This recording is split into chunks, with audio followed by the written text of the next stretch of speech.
answer me this. As a parent, do you sometimes feel like you're not doing enough for your children? Whoa. Do you feel guilty about having to leave your child to go to work?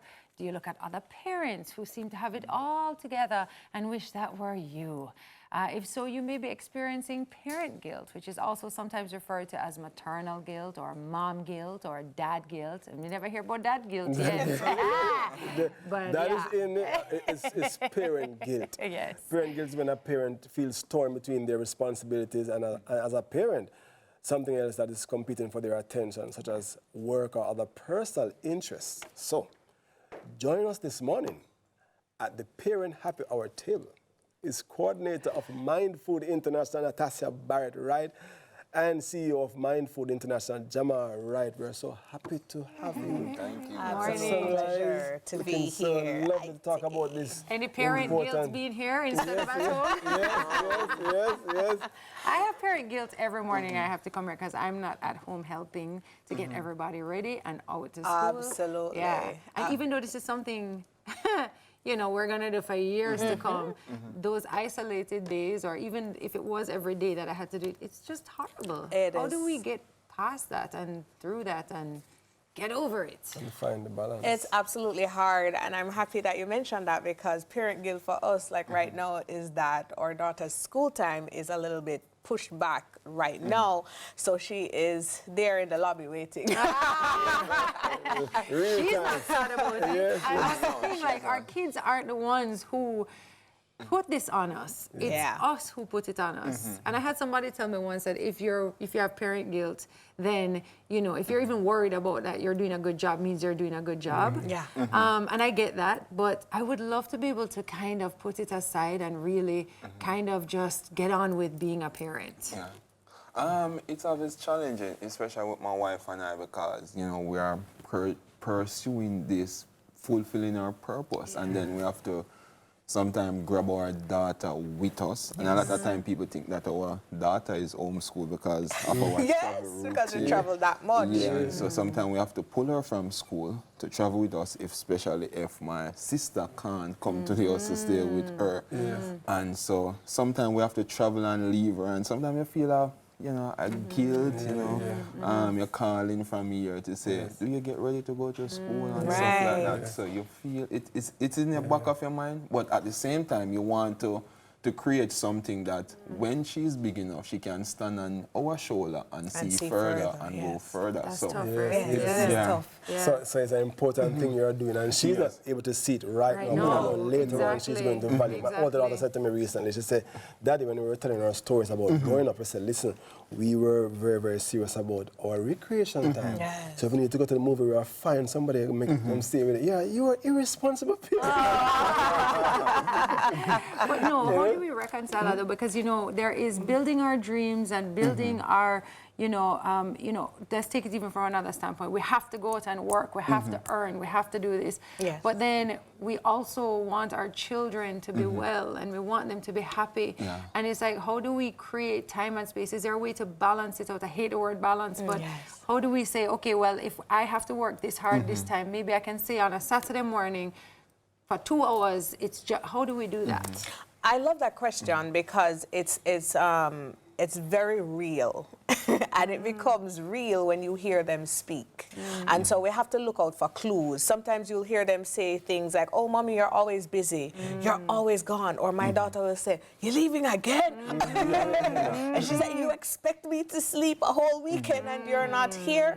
What that does for me is it reminds me that as soon as I get home, I must make some time for us to have some kind of discussion. Say, hey, Amy, how you doing? Let's go have a girls' day out. Let's go have ice cream. Because I need her to at least let me know what is going on inside of her head. I want her to understand too.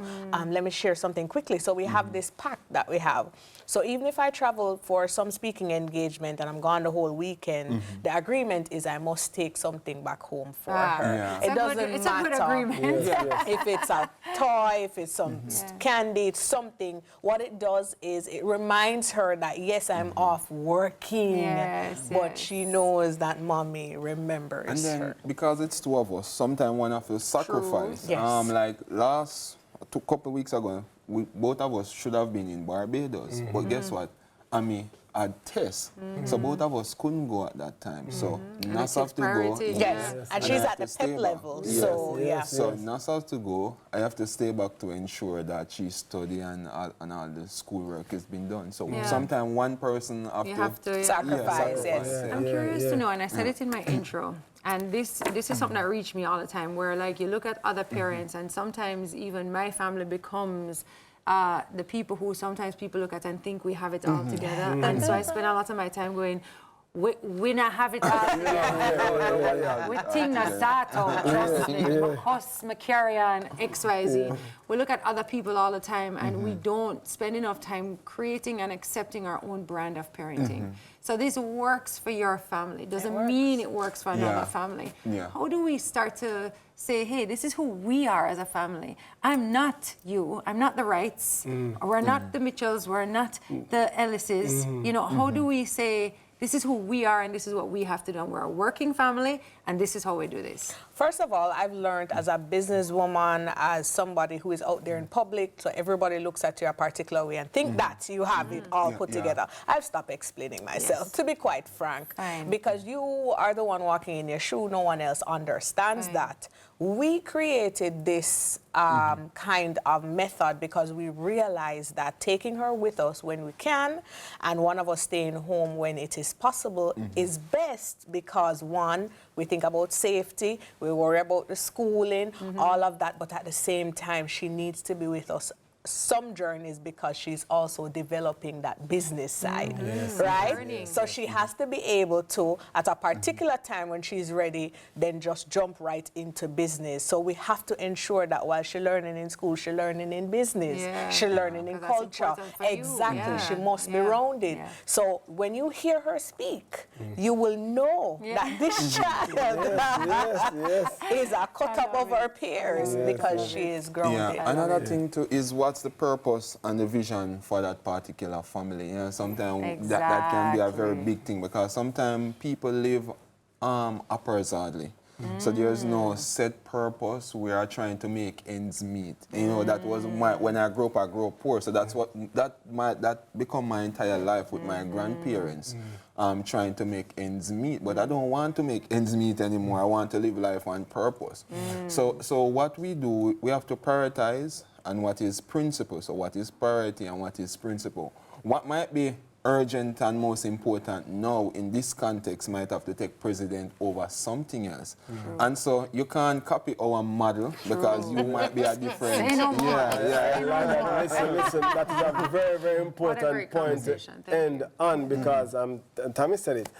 You don't compare to others, you know. You compare to yourself and try and improve yourself, identify what that purpose is, and then you evaluate over time. That was Natasha Barrett Wright, co-founder of Mind Food International, and of course, Jamal Wright, CEO of Mind Food International. On the other side of this break, it's going to be us.